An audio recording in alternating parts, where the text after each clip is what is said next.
Sunlight హోస్ట్లో auto diagnostics ఎలా use చేయాలి?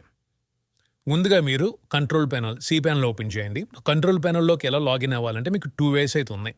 ఒకటి, డైరెక్ట్గా మీరు ప్యానల్ యూఆర్ఎల్ ఎంటర్ చేసి లాగిన్ అవ్వచ్చు. cp.sunlighthost.com మీరు టైప్ చేసి ఎంటర్ చేస్తే యూజర్ నేమ్ పాస్వర్డ్ అడుగుతుంది. మీ యొక్క ఈమెయిల్ ఐడి అలాగే పాస్వర్డ్ ఎంటర్ చేసి మీరు లాగిన్ అవ్వండి.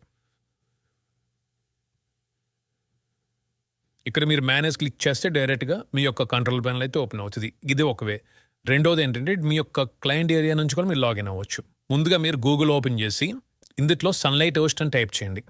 టైప్ చేసి ఎంటర్ క్లిక్ చేస్తే మీకు sunlighthost.com అనే వెబ్సైట్ ఉంటుంది. దీన్ని క్లిక్ చేసి ఓపెన్ చేయండి. ఇక్కడ మీకు టాప్ రైట్ సైడ్ కార్నర్లో క్లయింట్ ఏరియా అని కనబడుతుంది. దీన్ని క్లిక్ చేస్తే యూజర్ నేమ్ పాస్వర్డ్ అయితే అడుగుతుంది. మీ యొక్క యూజర్ నేమ్ పాస్వర్డ్ ఎంటర్ చేసి లాగిన్ క్లిక్ చేయండి. మీరు ఇలా క్లయింట్ ఏరియాలోకి అయితే లాగిన్ అవుతారు. అంటే ఇక్కడ మీరు ఏదైతే సర్వీసెస్ ఉన్నాయో మీకు సర్వీస్ మీద క్లిక్ చేస్తే మీ యొక్క హోస్టింగ్ ప్లాన్స్ అయితే డిస్ప్లే అవుతాయి. మీరు ఏ యొక్క hosting plan control panel open చేయాలనుకుంటున్నారో అది సెలెక్ట్ చేసుకుని ఇక్కడ login to control panel click చేస్తే డైరెక్ట్గా ఎటువంటి యూజర్ నేమ్ పాస్వర్డ్ ఎంటర్ చేయకుండా కూడా మీరు లాగిన్ అవ్వచ్చు. ఇక్కడ మీ యొక్క సర్వీస్ని సెలెక్ట్ చేసుకుని మీ యొక్క ప్యాకేజ్ మేనేజ్ క్లిక్ చేస్తే ఇలా కంట్రోల్ ప్యానల్లోకి అయితే మీరు లాగిన్ అవుతారు. కిందకి స్క్రోల్ చేస్తే ఇక్కడ మీకు ఆటో డయాగ్నోస్టిక్స్ అని కనబడింది. దీన్ని ఓపెన్ చేయండి. ఇక్కడ ఒకవేళ ఏదైనా కామన్ మిస్కాన్ఫిగరేషన్స్ ఉంటే కనుక, ఏదైనా ఇష్యూస్ ఉంటే కనుక ఇక్కడ మనకి డిస్ప్లే చేస్తుంది.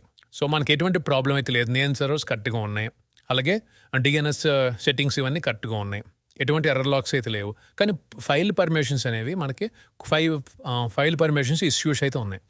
ఇది మీరు ఫిక్స్ చేసే ముందు ఒకసారి చెక్ చేసుకోండి. ఆ యొక్క ఫైల్ పర్మిషన్ మీరు ఫిక్స్ క్లిక్ చేస్తే ఇక మీకు ఏమేమి ఫైల్స్ ఫిక్స్ చేయాలని చెప్పి మీకు డీటెయిల్గా చూపిస్తుంది. కరెంట్ ఏ వెర్షన్లో ఉంది, ఏ వెర్షన్ మీరు మార్చాలి. ఫిక్స్ క్లిక్ చేస్తే ఆటోమేటిక్గా ఈ యొక్క వెర్షన్ అయితే మారుద్ది. ఈ విధంగా ఆటో డయాగ్నోస్టిక్స్ ఫంక్షన్ యూజ్ చేయడం ద్వారా మీ యొక్క వెబ్సైట్కి సంబంధించిన అసలు ఏమేమి ప్రాబ్లమ్స్ ఉన్నాయి, ఏమేమి ఎర్రర్స్ ఉన్నాయి అని చెప్పి ఇక్కడ మీకు చూపిస్తుంది. మీరు ఫిక్స్ క్లిక్ చేస్తే ఆటోమేటిక్గా ఆ ఎర్రర్ అనేది ఫిక్స్ అవుతుంది.